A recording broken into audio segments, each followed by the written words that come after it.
नमस्कार,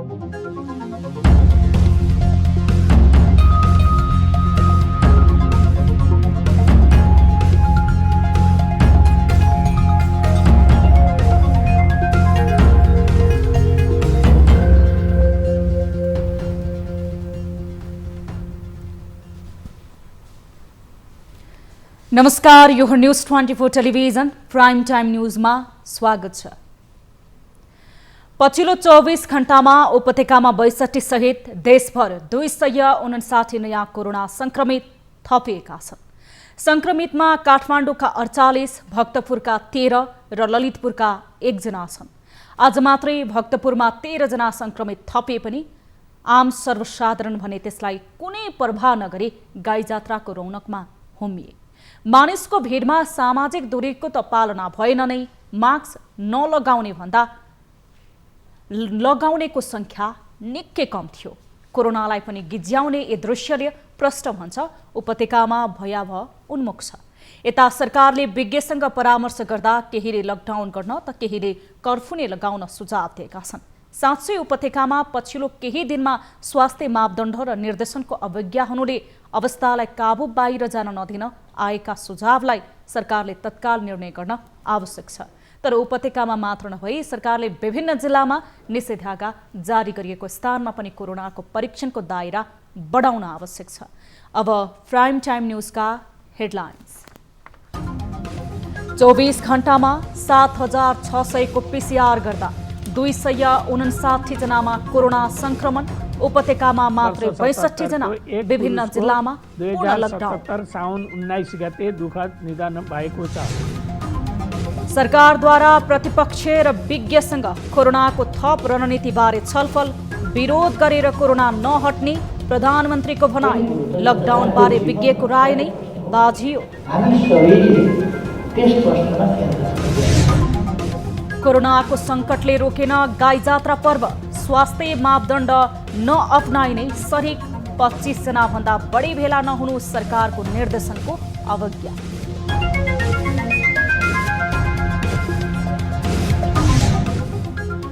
विवाद अन्त्यका लागि नेकपाका अध्यक्षद्वय निरन्तर छलफलमा। पार्टीको समीकरणमा फेरबदल। प्रवक्ता श्रेष्ठ भन्छन् प्रधानमन्त्रीको राजीनामा मागिएकै छ। जनादेशलाई केन्द्रबिन्दुमा राखेर हाम्रो घोषणापत्रलाई कार्यान्वयन गर्ने। र फ्लोरिडा ओपन अन्तर्राष्ट्रिय अनलाइन पुम्से च्याम्पियनसिपमा नेपाललाई 3 पदक। राजु नगरकोटीले दिलाए स्वर्ण।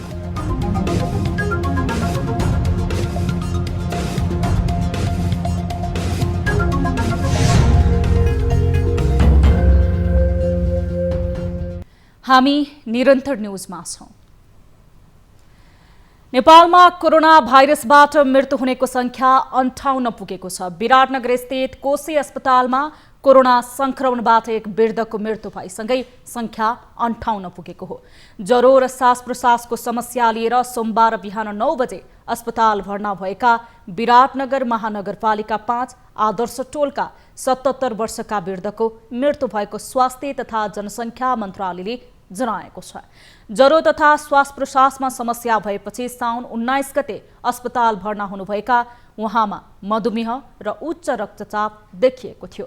बिहान 10 बजे श्वास परीक्षण गरिएको भए पनि रिपोर्ट आउनु पूर्व नै उनको मृत्यु भएको थियो। विराटनगर महानगरपालिका 5 आदर्श टोल बस्ने वर्ष 77 को एक पुरुषको 2077 साउन 19 गते दुःखद निधन भएको छ। पुरानो मधुमेह तथा उच्च रक्तचापको बिरामी उहाँ हुनुहुन्थ्यो। यो सँगै निधन हुनेको संख्या 58 पुगेको छ र उहाँको निधनमा नेपाल सरकार स्वास्थ्य तथा जनसङ्ख्या मन्त्रालय हार्दिक संवेदना प्रकट गर्दछ। त्यस्तै पछिल्लो 24 घण्टामा देशभर 7687 जनाको पीसीआर परीक्षण गर्दा 259 जनामा कोरोना संक्रमण देखिएको छ। यसैगरी संख्या 21009 पुगेको छ। सक्रिय संक्रमितको संख्या भने 5925 छ। मन्त्रालयका अनुसार कोशी अस्पताल, विराटनगर प्रयोगशालामा झापाका 3, सुनसरीका 3, मोरङका 10 जनामा संक्रमण पुष्टि भएको छ। प्रादेशिक जनस्वास्थ्य प्रयोगशाला विराटनगरमा धनुषाका 1, इलामका 2, झापाका 4, मोरङका 10 जना, बीपी कोइराला स्वास्थ्य विज्ञान प्रतिष्ठानमा गरिएको परीक्षणमा झापाका 1 जना, मोरङका 2 जना, सुनसरीका 9 जनामा संक्रमण देखिएको छ। यता गजेन्द्र नारायण सिंह अस्पतालमा सिराहाका 1, सप्तरीका 7 जना, जनकपुर प्रयोगशालामा धनुषाका 12 जना, महतरीका 15 जना, सर्लाही र सिराहाका 1 जनामा संक्रमण पुष्टि भएको छ। त्यस्तै राष्ट्रिय जनस्वास्थ्य प्रयोगशाला टिकुमा बझाङका 1 जना, भक्तपुरका 11 जना, काठमाडौँका 38 जना र सर्लाहीका 25 जनामा संक्रमण पुष्टि भएको छ। यता किडजन्य प्रयोगशाला हेटौडामा बाराका 6 जना, पर्साका 1 जना, रौतहटका 6 जनामा संक्रमण देखिएको छ। कोरिया मैत्री अस्पतालमा बाराका 1 जना, भक्तपुरका 1 जना, प्रहरी अस्पतालमा भएको परीक्षणमा भक्तपुरका 1 जना, चितवनका 1 जना र वीर अस्पतालमा धनुषाका 1 जनामा संक्रमण देखिएको छ। यता त्रिवी शिक्षण अस्पतालमा काठमाडौँका 5 जना, मोरङका 1 जना, नुवाकोटका 2 जना, स्याङ्जाका 9 जना, तनहुका 1 जना, रुकुम पश्चिमका 1 जनामा संक्रमण देखिएको छ। यता स्टार अस्पताल ललितपुरमा गरिएको परीक्षणमा कास्कीका 1 जना, काठमाडौँका 2 जना, ललितपुरका 1 जना, रूपन्देहीका 1 जना र काठमाडौँका 3 जना, लुम्बिनी प्रादेशिक अस्पतालमा भएको परीक्षणमा कपिलवस्तुका 2 जना, रूपन्देहीका 2 जना, सल्यानका 1 जनामा संक्रमण देखिएको छ। प्रादेशिक छेरो केन्द्र पोखरामा भएको परीक्षणमा कास्कीका 1, लमजुङ र पर्वत र 1 जना, स्याङ्जाका 3 जना र रूपन्देही प्रयोगशालामा गुल्मीका 5 जना र रूपन्देहीमा 6 जनामा संक्रमण पुष्टि भएको छ। त्यस्तै भेरी अस्पतालमा बाँकेका 11 जना, सल्यानका 2 जना र सेती प्रादेशिक अस्पताल प्रयोगशालामा भएको परीक्षणमा अछामका 11 जना, कैलालीका 22 जनामा संक्रमण देखिएको छ। यो सँगै उपत्यकामा मात्रै 62 जना नयाँ संक्रमित थपिएका छन्। मन्त्रालयका अनुसार हालसम्म काठमाडौँमा 540, ललितपुरमा 109, भक्तपुरमा 77 संक्रमित गरी उपत्यकामा संक्रमित हुनेको संख्या 726 पुगेको छ। त्यस्तै हालसम्म 10,452 जना क्वारेन्टिनमा छन् भने आइसोलेसनमा 5,925 जना छन्। त्यस्तै पछिल्लो 24 घण्टामा 62 जना बिरामी निको भएर घर फर्किएसँगै हालसम्म डिस्चार्ज हुनेको संख्या कुल 15,026 पुगेको छ। 24 घण्टामा 7,687 जनाको पीसीआर भएको छ। मुलुकभर 4,06,594 जनाको पीसीआर विधिबाट परीक्षण भएको छ। यता संक्रमण थपेसँगै प्रदेश 1 का केही जिल्ला र प्रदेश 2 का अधिकांश जिल्ला लकडाउन र निषेधाज्ञा गर्न थालिएको छ। सरकारले केही दिन अघि उपत्यका प्रवेश गर्ने 3 मुख्य नाकामा गरेको परीक्षणमा 40 जनामा कोरोना भाइरसको संक्रमण पुष्टि भएको छ। स्वास्थ्य तथा जनसङ्ख्या मन्त्रालयले नियमित प्रेस ब्रिफिङ मार्फत उपत्यकामा गरिएको 10,853 परीक्षणमा 40 जनामा संक्रमण देखिएको जनाएको हो। मन्त्रालयका अनुसार उपत्यकामा प्रवेश गर्ने मुख्य नाका नागढुङ्गामा 6,064 जनाको पीसीआर परीक्षण गर्दा 16 जना, भक्तपुरको साँगामा 3,482 जनाको परीक्षण गर्दा 13 जना र फर्पिङमा 1,307 जनाको परीक्षण गर्दा 11 जनामा संक्रमण पुष्टि भएको छ।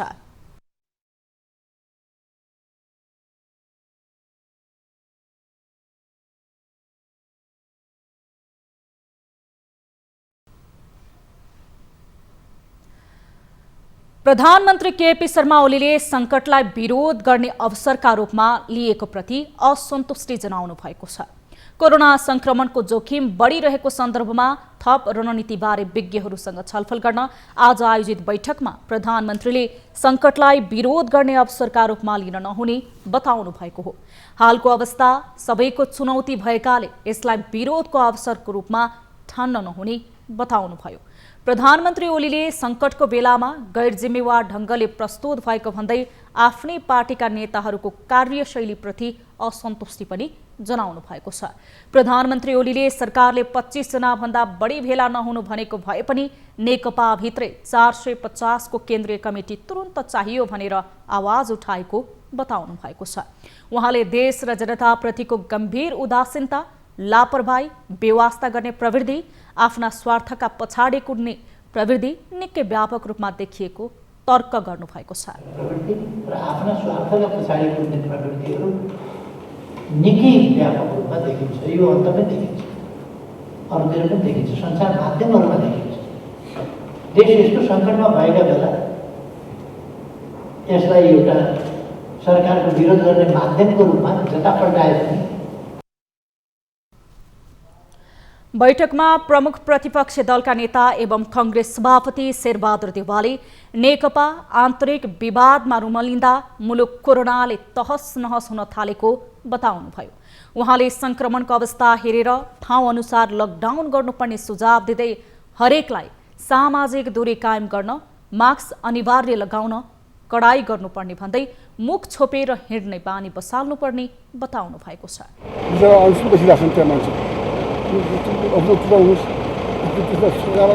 भएको छ नि, त्यस कारणले यो मास्क कम्पलसरी गराउनुहोस्। लकडाउन हुने कुरा पहिले खोलिदिनु हो, खोलिदिनु हो जस्तो। अब त्यो तपाईँको विशेषज्ञ डाक्टरसँग सल्लाह केही गर्नुपर्छ गर्नुहोस्।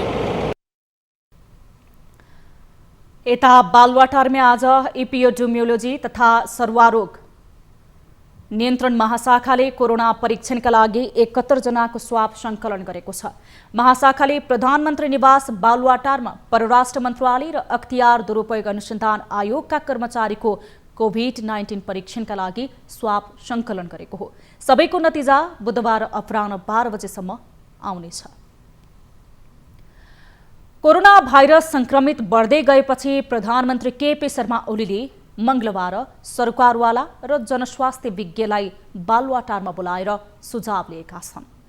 केही विज्ञले तत्काल 15 दिन कडा खालको लकडाउन गर्न प्रधानमन्त्रीलाई सुझाव दिएका छन् भने केहीले आवश्यकता हेरी बढी संक्रमित देखिएका ठाउँमा मात्र लकडाउन गर्न सुझाव दिएका छन्। एक रिपोर्ट।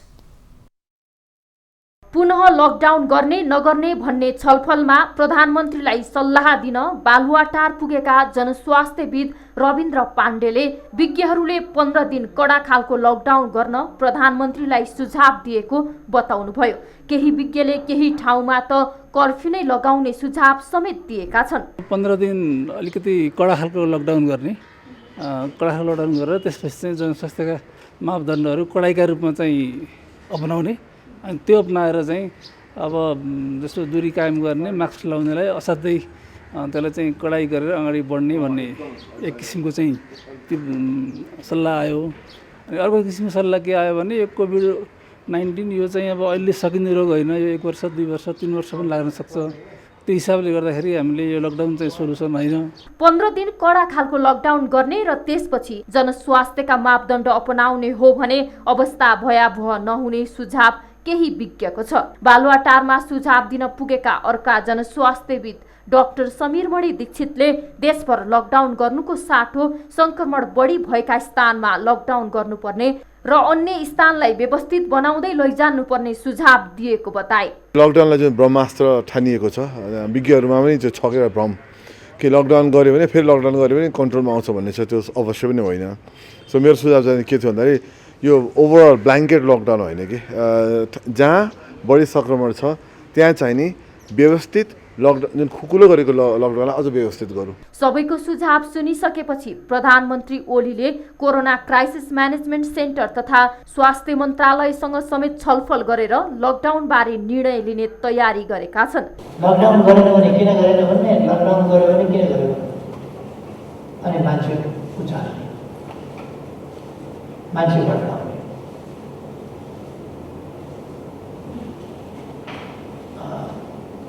म यति बेला सबैसँग आग्रह गर्न चाहन्छु। अहिले मैले सुरुदेखि भन्दै आएँ, जनताको जीवनभन्दा ठुलो कुरो केही छ। पहिलो कुरो त जनताको जीवन रक्षाको प्रश्न हो। हामी सबैले त्यस प्रश्नमा केन्द्रित हुन जरुरी छ र त्यस प्रश्नमा केन्द्रित भएर अगाडि बढ्न जरुरी छ। बैठकमा प्रमुख प्रतिपक्षी दलका नेता शेरबहादुर देउवाका साथै जनता समाजवादी पार्टीका अध्यक्ष महन्त ठाकुरको पनि सहभागिता रहेको थियो। लकडाउन फेरि गर्ने नगर्ने भन्ने बारे मिश्रित सुझाव आए पनि अधिकांशले जनस्वास्थ्यको मापदण्ड कार्यान्वयनमा कडाई गर्न जोड दिएका छन्। क्यामेरामा माधव घिमिरेका साथ TV journalist Riya Bhandari, Kathmandu. Corona संक्रमितको संख्या बढ्दै गएपछि फेरि लकडाउन गर्ने विषयमा बहस सुरु भएको छ। विज्ञहरूले पनि केही समयका लागि लकडाउन गर्नुपर्ने सुझाव दिएका छन्, तर सर्वसाधारण भने लकडाउनको विकल्प खोज्नुपर्ने धारणा राखेका छन्। गाँसमा सबैको चाहिँ त्यो मिलाउनु पर्यो, गरिब बढी छ हामी कहाँ, त्यो भएर चाहिँ लकडाउन त पुरै विकल्प त लकडाउनले त नहोला। लकडाउन भन्दा पुरै लकडाउन गर्दा पनि ठिक होइन। अब नेपालको इकोनोमीलाई इफेक्ट गर्छ, त्यसको आधारमा हेरेर कस्तो हुन्छ होइन। अब अडी इभन गाडी चल्ने त्यो गरिरहेको थियो, त्यो आधारमा अब धेरै गाडीहरू नचलाउनु दिने, त्यस्तै गरेर ठिक हुन्छ। यसले गर्दा चाहिँ धेरै अब प्रब्लमहरू आइरहेको छ होइन।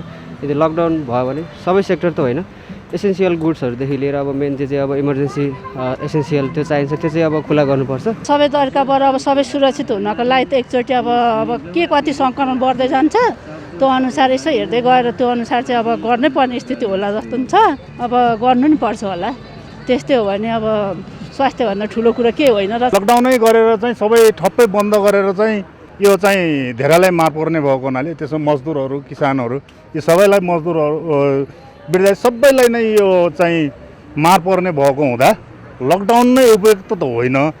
तर लकडाउनको रूप जस्तै अहिले जुन यो गाडीहरू जोड बिजोड चलाउने भनिरहेको छ नि, त्यसरी चाहिँ कम गर्न सकिन्छ। यो यसरी चाहिँ चापलाई चाहिँ कम गर्नको लागि चाहिँ उपायहरू धेरै छ, तर लकडाउन गरेर ठ्याप्पै बन्द गर्नु त खासै ठिक होइन। आज गाई जात्रा अर्थात् भाद्र शुक्ल प्रतिपदा राजधानीमा यो पर्व विशेष रूपमा मनाउने गरिन्छ। मल्लकालीन संस्कृतिको झल्को दिँदै यो संस्कृति शिवमार्गी नेवारी समुदायमा विशेष रूपले मनाउने प्रचलन रहिआएको छ। एक रिपोर्ट। नेपाली समाजमा संस्कार, संस्कृति र परम्परा धेरै छन्, त्यसैले पनि भन्ने गरिन्छ वर्षभरि नै प्रत्येक दिन जस्तो विभिन्न चाडपर्वहरू मनाइने गरिन्छ। राजा प्रताप मल्लको पालादेखि आफन्तजन गुमाउने परिवारका सदस्यहरूले मृतकको सम्झनामा सडकमा गाई र गाई नभएमा गाईकै भेषमा कुमार केटालाई गाईको रूपमा लिएर परिक्रमा गर्ने प्रचलन रहिआएको छ। विक्रम सम्वत 1641 देखि 1664 राजा प्रताप मल्लका छोराको निधनले उनकी रानीलाई परेको पुत्र वियोगको शोकका कारण विक्षिप्त बनेकोले उनको मन बहलाउन राजाले गाई जात्रा निकाल्ने प्रचलन सुरु गरेको इतिहास भेटिन्छ। यसो त गाईको स्वरूपको अलावा देवी देवतादेखि जोगीको भेषमा समेत सर्वसाधारणहरू सडकमा निस्कने प्रचलन रहिआएको छ। आफन्त गुमाएका परिवारका सदस्यहरू जात्रामा परिक्रमा गर्ने गर्दछन्। गाई जात्राको अवसरमा देशभित्रका वर्तमान सामाजिक, सांस्कृतिक तथा राजनीतिक गतिविधिका नकारात्मक पाटो या कुसंस्कारप्रति ठट्यौली, चुटकिलाको माध्यमबाट व्यङ्ग्यात्मक पाराले तीखो प्रहार गर्ने प्रचलन पनि रहिआएको छ। आजको दिनमा गरिने ठट्यौलीलाई लिएर रिस या राग राख्न पाइँदैन, त्यसैले पनि वर्षभरिका विकृतिलाई आजको दिन पारेर चोटिलो प्रहार गर्ने गर्दछन्। पहिलेबाट चलिरहेको परम्परा हो, त्यसैले चाहिँ यो परम्परालाई मान्नलाई हामी चाहिँ बिहानै बाटो मन्दिरमा घुमेर अहिले यहाँ बसन्तपुर आएको छौँ। यहाँ मल्ल राजाले चाहिँ नि आफ्नो छोरा बित्दाखेरि अब उहाँको चाहिँ नि रानी चाहिँ धेरै चाहिँ शोकमग्न हुनुभएको भएर त्यही चाहिँ उहाँकै सम्झना रानीलाई धेरै समयसम्म शोकमा बस्या भएर चाहिँ नि उहाँको मात्र अरू धेरैजनाको मान्छे बित्या हुन्छ भनेर उहाँलाई अलिकति ढाडस दिनुको लागि चाहिँ नि यो परम्परा सुरुवात गरे भने सुन्या चाहिँ हो। त्यो राम्रै उद्देश्य लगाएर हामी पनि त्यसमा सहभागी भएको छौँ। गाई जात्रा काठमाडौँको प्रमुख चाड भए तापनि देशका अन्य ठाउँमा समेत नेवा समुदायमा गाई जात्रा मनाउने प्रचलन छ। आजको दिन यमराज अर्थात् मृत्युका देवताको पूजा अर्चना गरेमा मृत आत्माहरूले मुक्ति पाउने जनविश्वास पनि रहिआएको छ। तर यस वर्ष कोरोना भाइरसको संक्रमणका कारण भिड नगरी गाई जात्रा सम्पन्न गर्न आग्रह गरिएको छ। क्यामेरामा मदन सापकोटाका साथ टिभी जर्नलिस्ट अनुला महर्जन, काठमाडौँ। सरकारले पटक पटक चाडपर्व मनाउँदा जोखिम बढ्ने भन्दै घरमै पर्व मनाउन आग्रह गरेको भए पनि पछिल्लो समय जनै पूर्णिमा, गाई जात्रा जस्ता चाडमा नै सरकारी निर्देशनको उल्लङ्घन भइरहेको छ। सरकारले 12 वर्ष मुनिका बालबालिका र 60 वर्ष माथिका वृद्धलाई घर बाहिर ननिस्कन आग्रह गरेको भए पनि गाई जात्रामा भने बालबालिकाको अत्यधिक प्रयोग भएको छ भने न त मास्कको प्रयोग न त भौतिक दूरी नै पालना गरिएको छ। एक रिपोर्ट। यो दृश्य हो काठमाडौँ उपत्यकामा गाई जात्रा मनाउँदै गर्दाको भिड। सरकारले बालबालिकालाई घर बाहिर नपठाउन र नजान भने पनि जनस्तरबाटै यसरी उल्लङ्घन भइरहेको छ। संक्रमणको जोखिम बालबालिकालाई पनि बढी हुने तथ्याङ्क अनुसार नै सरकारले स्वाग्रह गरेको भए पनि यसरी बालबालिकाहरू बिना मास्क पर्व र जात्रामा होमिएका छन्। मङ्गलबार मात्रै काठमाडौँमा 48 जनामा संक्रमण देखिएको छ। तर यी दृश्यले यस्तो लाग्छ कि काठमाडौँमा संक्रमण फैलिएको नै छैन। यो दृश्य भक्तपुरको हो। भक्तपुरमा मनाइने गाई जात्राको प्रमुख आकर्षण भनेको घिन्ताङ घिसी नाच हो।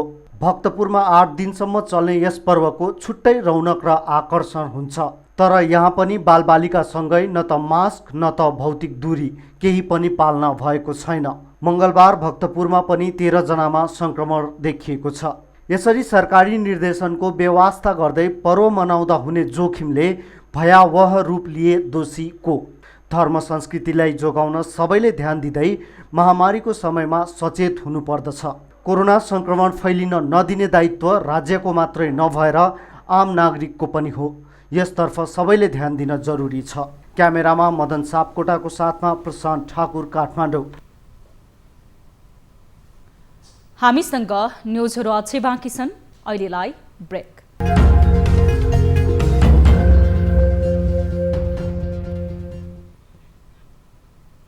हामी निरन्तर न्युजमा छौँ। नेपालमा खोज तथा अनुसन्धानका लागि अवसर नै नरहेको धेरैको बुझाइ छ। तर यो बुझाइलाई गलत साबित गरेका छन् काठमाडौँका ध्रुवव्यास जोशीले। उनले 11 वर्षको उमेरमा 2019 जेपी 60 नामको क्षुद्र ग्रह पत्ता लगाएका छन्। एक रिपोर्ट। के तपाईलाई थाहा छ नेपाली बालकले क्षुद्र ग्रह पत्ता लगाएका छन्? 12 वर्षीय ध्रुवव्यास जोशीले 2019 जेपी 60 नामको क्षुद्र ग्रह पत्ता लगाएका हुन्। उनका लागि सहयोगी बन्यो नेपाल एस्ट्रोनोमिकल सोसाइटी नासो। नासोले सन् 2016 देखि क्षुद्र ग्रह खोज्ने अभियान चलाउँदै आएको छ। क्षुद्र ग्रह खोज्ने अभियानका बारेमा सामाजिक सञ्जाल मार्फत थाहा पाएका ध्रुवको अनुभव यस्तो छ। यसको चाहिँ मैले फेसबुकबाट थाहा पाएको हो। अनि ट्रेनिङको लागि चाहिँ म आफै यहाँ आएर सुरेश सरसँग ट्रेनिङ लिएको थिएँ। मतलब मसँगै बसेर फर्स्ट डाटा सेट मैले उहाँसँगै गरेर त्यहीँबाटै गर्न सुरु गरेँ। कसरी चाहिँ पत्ता लाग्दैन? तपाईँले के हेर्नु फर्स्टमा कस्तो फिलिङ भयो? त्यो फर्स्टमा कसरी तपाईँलाई चाहिँ त्यो लाग्यो कि यो ग्रह हुनसक्छ? त्यो सबसे पहिला त त्यसलाई स्ट्रेट लाइनमा हुनुपर्छ, राउन्ड हुन्छ। अनि त्यसको धेरै डाटाहरू चाहिँ नमिनल डाटालाई म्याच गर्नुपर्छ। अनि जस्तै अब फर्स्ट टाइम त्यो थाहा पाउनुभयो कि तपाईँले गएर पत्ता लगाएको क्षुद्र ग्रह वा त्यो ग्रह चाहिँ अब अप्रुभ भयो भने त्यतिखेर चाहिँ कस्तो फिलिङ भयो? त्यतिखेर चाहिँ एकदम राम्रो लागेको थियो। सबैजनाले मेसेजहरू आइरहेको थियो कङ्ग्रेचुलेसन्सको सबै ठाउँबाट। अनि एकदम राम्रो प्राउड फिल भइरहेको थियो। केही दिन अघि भारतका 14 वर्षीय 2 छात्राहरूले क्षुद्र ग्रह पत्ता लगाएका थिए। ध्रुव अहिले 12 वर्षको भए पनि उनले 11 वर्षको उमेरमै क्षुद्र ग्रह पत्ता लगाएका थिए। तसर्थ ध्रुव सम्भवतः विश्वकै सबैभन्दा कम उमेरमा क्षुद्र ग्रह पत्ता लगाउने बालक हुन सक्छन्। ध्रुवकी आमा एकता जोशी 3 कुने स्थित नासा कलेजमा खगोल विज्ञान पढाउँछिन्। छोराको सफलतामा सिकाइको वातावरण नै महत्त्वपूर्ण भूमिका रहेको उनी बताउँछिन्। उसले चाहिँ इन्भाइरोमेन्ट पायो र पढाइ सम्बन्धी घरमा कुरा भइरहेको थियो भने त्यही सम्बन्धी पायो र प्लस केही इन्फर्मेसन आयो भने कता जाने भन्ने त्यो गाइड गर्न पायो भन्ने छ। र यो अपर्च्युनिटी एक्चुअली हेर्ने हो भने हाम्रो नेपालको सबै बच्चाहरूलाई अभाइलेबल छ। म आफै पढाउँदाखेरि मैले बच्चाहरूलाई भन्दाखेरि ल यो यस्तो गर्न सकिन्छ भन्ने, तिनीहरूलाई होइन यो त अलिक गाह्रो कुरा होला, त्यो गर्न सकिँदैन होला भन्ने हामी पहिल्यैदेखि डराउँछौँ। उसको अचिभमेन्टले यो कुरा चाहिँ एकदम क्लियर मलाई मनमा विश्वास भयो। If you really want to achieve गर्न सकिन्छ। बच्चाले अलिकति मात्रै गाइडेन्स चाहियो हो, हार्डवर्क छ, पेसेन्स छ। र राम्रो गाइडेन्स र हल्का ट्रेनिङ छ भने बच्चाले जे पनि गर्न सक्छ। नासोले सन् 2016 देखि सुरु गरेको अभियान अन्तर्गत हालसम्म 7 वटा क्षुद्र ग्रह प्रोभिजनल छन्। ग्रह बन्न नसकेका आकाशीय पिण्डहरूलाई क्षुद्र ग्रहको रूपमा लिने गरिन्छ। सौर्यमण्डलमा धेरै आकाशीय पिण्ड रहेको र तिनले पनि सूर्यलाई परिक्रमा गर्ने गरेको हुन्छन्। क्षुद्र ग्रहलाई आकारको आधारमा विभिन्न भागमा विभाजन गरिएको हुन्छ।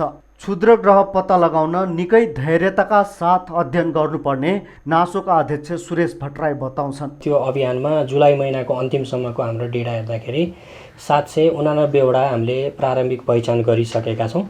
ती 789 मध्ये 7 वटा चाहिँ अब अस्थायी नाम पनि पाइसकेको अवस्था हो अहिलेसम्म। र यो क्षुद्र ग्रह खोज्दाखेरि चाहिँ क्षुद्र ग्रहहरू भनेका हाम्रो सौर्यमण्डल बन्दाखेरिका प्रारम्भिक अवस्थाका कुराहरू हुन् र क्षुद्र ग्रहको अध्ययन अनुसन्धानबाट चाहिँ हाम्रो सौर्यमण्डलको उत्पत्ति सम्बन्धमा ज्ञान निकाल्न सकिन्छ। सानैदेखि खगोल विज्ञानमा रुचि राख्ने ध्रुवले खगोल विज्ञानको क्षेत्रमा उल्लेखनीय काम गर्ने लक्ष्य राखेका छन्। नेपालमा केही छैन, केही गर्न सकिँदैन भन्ने कुरा धेरैको मुखबाट सुनिन्छ, तर यसलाई गलत प्रमाणित गरेका छन् 11 वर्षीय ध्रुवले। यदि इच्छा शक्ति र लगनशीलता छ भने कुनै पनि उमेरमा जे पनि गर्न सकिन्छको प्रमाण बनेका छन् ध्रुव। क्यामेरामा गोपाल पङ्गेनीको साथमा प्रशान्त ठाकुर, काठमाडौँ।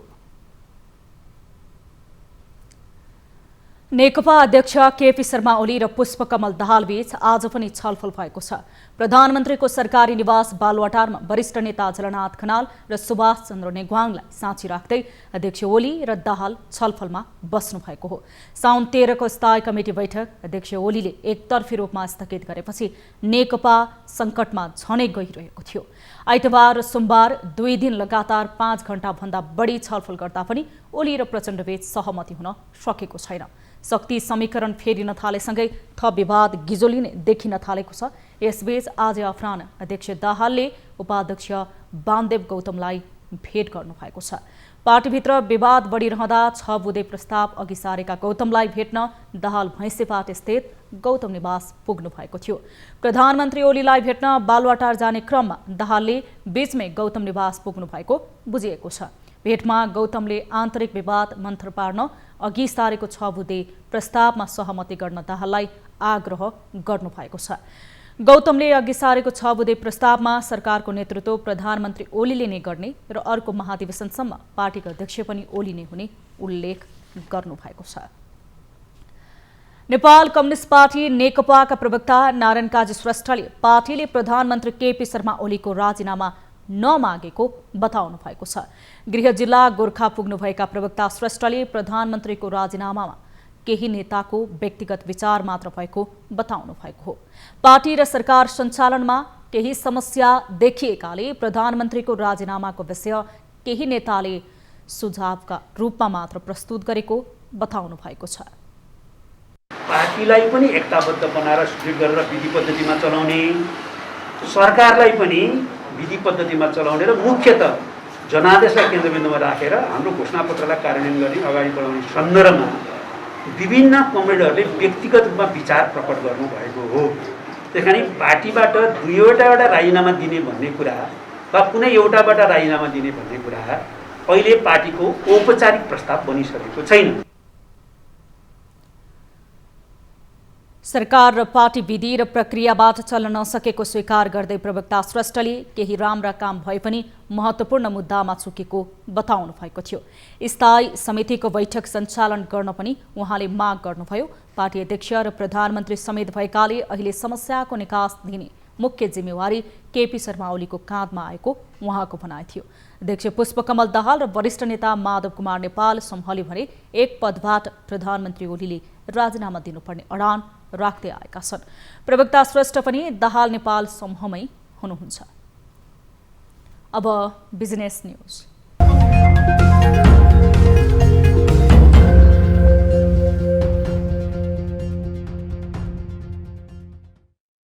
सरकारले हरेक वर्षको बजेटमा रासायनिक मल आयात गर्नको लागि बजेट वृद्धि गरे पनि बाली लगाउने समयमा मल आयात गर्न नसक्दा आम कृषक मल अभावको समस्यामा परेका हुन्। यो वर्ष पनि कृषकहरूले रासायनिक मलको चरम अभाव भोगेका छन्। सरकारले अनुदानको रासायनिक मल आयात तथा बिक्री गर्न कृषि सामग्री कम्पनी तथा साल्ट ट्रेडिङ कर्पोरेसनलाई जिम्मा दिएको छ। तर दुवै निकायबीच राम्रो समन्वय नहुँदा रासायनिक मलको समयमै आयात गर्न नसक्दा किसानहरू मारमा परेका छन्। मल आयातको लागि कृषि सामग्री केन्द्रले 70% र साल्ट ट्रेडिङले 30% अनुदानको मल आयात र बिक्री गर्ने जिम्मा पाएको छ। तर दुवै निकायले मल आयातमा अस्वस्थ नीति र नियम बनाएर ट्रेडिङ कम्पनीलाई असहज बनाएको रासायनिक मलको आयातमा संलग्न कम्पनीहरूको गुनासो छ। बाली लगाउने बेला हरेक किसानले मलको अभाव भोग्नु परेको कृषक समूह महासंघका अध्यक्ष नवराज बस्नेतले गुनासो गरेका छन्। गत वर्षको अनुभवलाई लिएपछि यो वर्ष किसानलाई अभाव नहुने गरी समयमा टेन्डर गरेर आफूले पाएको जिम्मेवारी भइसकेपछि त त्यो मल आयात गर्ने क्रममा उहाँहरू टाइममा लाग्नु पर्थ्यो नि। उहाँहरूले यो वर्ष पनि के कुरा गरिरहनु भएको छ भने तपाईँको अप्रिल मेमा आएर बल्ल टेन्डर गर्नुभएको छ।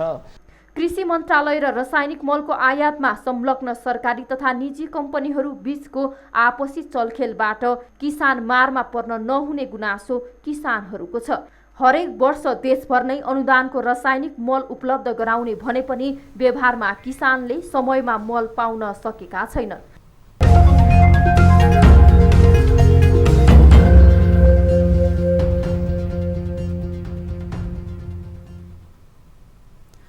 अब स्पोर्ट्स न्यूज।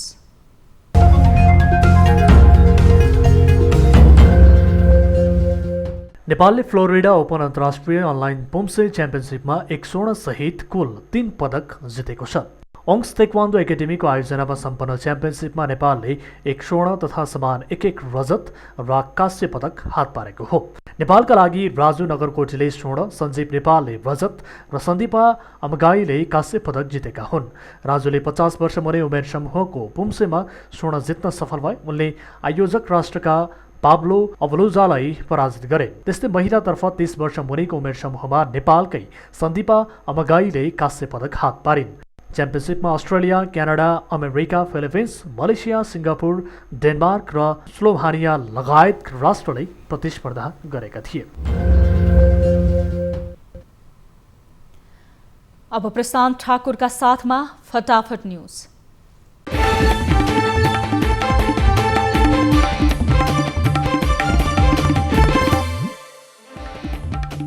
24 घण्टामा 7,600 को PCR गर्दा 259 जनामा कोरोना देखियो। उपत्यकामा मात्रै 62 जना संक्रमित, मृतकको संख्या 58 पुग्यो। अख्तियारका 15 कर्मचारीमा कोरोना संक्रमण पुष्टि, संक्रमित हुने अधिकांश प्रहरी कर्मचारी। काठमाडौँ उपत्यका प्रवेश गर्ने 3 मुख्य नाकामा झण्डै 11,000 को स्वाब परीक्षण, 40 जनामा कोरोना भाइरसको संक्रमण। सोमबार मोरङको रङ्गेली नगरपालिकामा 22 जना कोरोना संक्रमित फेला। एकैसाथ 22 जना संक्रमित भेटिएपछि मंगलबारबाट 5 दिन लकडाउन। प्रदेश 2 का जिल्लाहरूमा तीव्र रूपमा कोरोना संक्रमण फैलियो। संक्रमण बढ्दै गएपछि प्रदेश सरकारद्वारा 50 वटा भेन्टिलेटर थप्ने तयारी। सुदूरपश्चिमका अस्पतालमा आइसियु र भेन्टिलेटरको चरम अभाव, लक्षणसहितका संक्रमित थपिने क्रम बढ्दै। 2 साता लकडाउन गर्न प्रधानमन्त्रीलाई विज्ञहरूको सुझाव, पुरा मात्रै होइन काम पनि गर्न विपक्षीको आग्रह। आयल निगमको देशभरका डिपो प्रमुखहरूको सर्वा, प्रधान कार्यालयमा पनि जिम्मेवारी फेरबदल। राष्ट्रिय सभाका समितिमा पुरानै सभापतिलाई निरन्तरता, सहमति भए पनि निर्वाचन प्रक्रिया पुरा गरिने। आज सार्वजनिक बिदा परेकाले एसई नतिजा प्रकाशित नहुने, भोलि बोर्ड बैठकबाट निर्णय गरिने।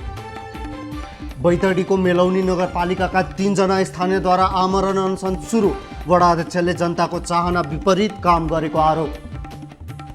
भारतले कालापानी क्षेत्रमा सुरक्षाकर्मी बढायो, हजारौंको संख्यामा सुरक्षाकर्मी गस्ती गरिरहेको स्थानीयको भनाइ। कञ्चनपुरको ब्रह्मदेव सीमा विवादबारे नेपाल भारतका अधिकारीबीच छलफल, सीमा नक्साङ्कनको कामलाई चाँडै निरन्तरता दिने सहमति। विराटनगर विमानस्थलमा भदौ 1 गतेदेखि हवाई उडान सुरु हुँदै यात्रुहरूको स्वास्थ्य र सुरक्षा मापदण्ड तयार पारिएको नागरिक उड्डयनको भनाइ। सुदूरपश्चिमको गौरीफन्टा नाकाबाट दैनिक सयौंको संख्यामा नेपालीहरू स्वदेश भित्रिँदै, सामान्य चेक जाँच नहुँदा कोरोना फैलिने जोखिम। वीरगञ्ज महानगरपालिकामा स्थानीयद्वारा सशस्त्र प्रहरी विरुद्ध प्रदर्शन, सीमा आवत जावतमा दुःख दिने गरेको आरोप।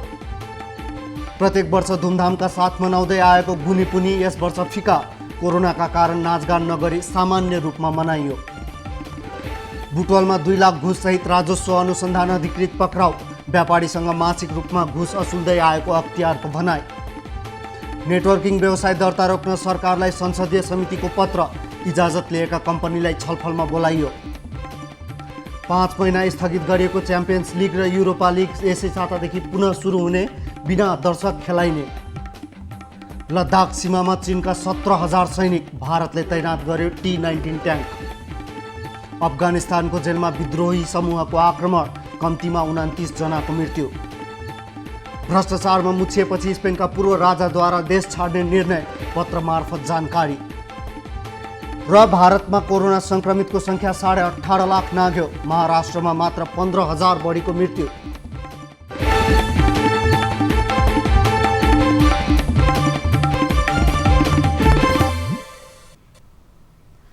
अब एउटा रोचक प्रसङ्ग। मानिसले मात्र होइन, कुखुराले पनि जेल सजाय भोगेको सुन्दा अचम्म लाग्छ। हो, हालै पाकिस्तानको सिन्ध प्रान्तस्थित एक स्थानीय अदालतले 8 महिनादेखि पुलिसको हिरासतमा रहेको एउटा कुखुरालाई रिहा गरी उसको मालिकलाई सुम्पिन आदेश दिएको छ। सिन्धका विभिन्न 2वटा पुलिस चौकीमा 5वटा कुखुराहरू प्रहरी हिरासतमा रहेकोमा अदालतको आदेशपछि एउटा कुखुरा रिहा भएको छ। भाले जुधाई खेलका क्रममा छापा मारेर पुलिसले ती कुखुरा पक्राउ गरेको थियो। स्थानीय जफर मिरानीले पुलिस हिरासतमा रहेको आफ्नो कुखुरा आफूले पाउनुपर्ने माग गरी स्थानीय अदालतमा मुद्दा दायर गरेका थिए। सोही मुद्दामा अदालतले कुखुरा रिहा गरी मिरानीलाई हस्तान्तरण गर्न आदेश दिएको थियो। अदालतको आदेश अनुसार प्रहरीले उक्त भालेलाई हिरासत मुक्त गरी मिरानीलाई सुम्पिएको हो। पाकिस्तानमा कुखुरा जुधाई खेल गैर कानुनी भए पनि ग्रामीण क्षेत्रहरूमा यो खेल निकै लोकप्रिय छ। प्राइम टाइम न्यूज सक्नु अघि अहिलेसम्मका हेडलाइन्स पुनः एकपटक। 24 घण्टामा 7,600 को PCR गर्दा 259 जनामा कोरोना संक्रमण। उपत्यकामा मात्रै 62 जना। विभिन्न जिल्लामा पूर्ण लकडाउन। पुरुषको 2077 साउन 19 गते दुःखद निधन भएको छ। सरकारद्वारा प्रतिपक्षीय र विज्ञसँग कोरोनाको थप रणनीतिबारे छलफल। विरोध गरेर कोरोना नहट्ने प्रधानमन्त्रीको भनाई। लकडाउनबारे विज्ञको राय नै बाजियो। हामी सबैले त्यस प्रश्नमा कोरोनाको संकटले रोकेन गाई जात्रा पर्व। स्वास्थ्य मापदण्ड नअपनाइने सरी 25 जनाभन्दा बढी भेला नहुनु सरकारको निर्देशनको अवज्ञा।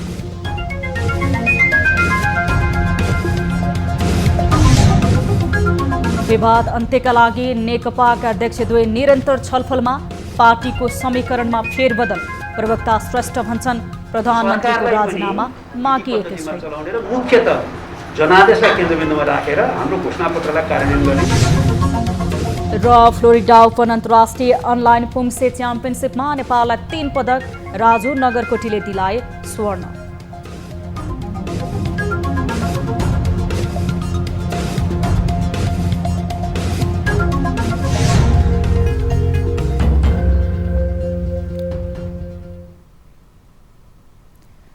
प्राइम टाइम न्युजहरूलाई यति नै। जाँदा जाँदै ताली र गालीमा हामीले सोधेको प्रश्नको अन्तिम जवाफ यसपछिको कार्यक्रम सीधा कुरा जनतासँगमा हेर्न सक्नुहुनेछ। थप न्युजको लागि हाम्रो वेबसाइट www.news24nepal.com हेर्न नभुल्नुहोला। साथै तपाईले हामीलाई फेसबुक, ट्विटर र युट्युबमा पनि फलो गर्न सक्नुहुनेछ। यस्तै मोबाइल, भाइबर र इमेलबाट News24 टेलिभिजनको हेल्प डेस्कमा कुनै समस्या र गुनासो छन् भने प्रत्यक्ष रूपमा सम्पर्क राख्न सक्नुहुनेछ। हामी निरन्तर न्युजमा छौं। नमस्ते।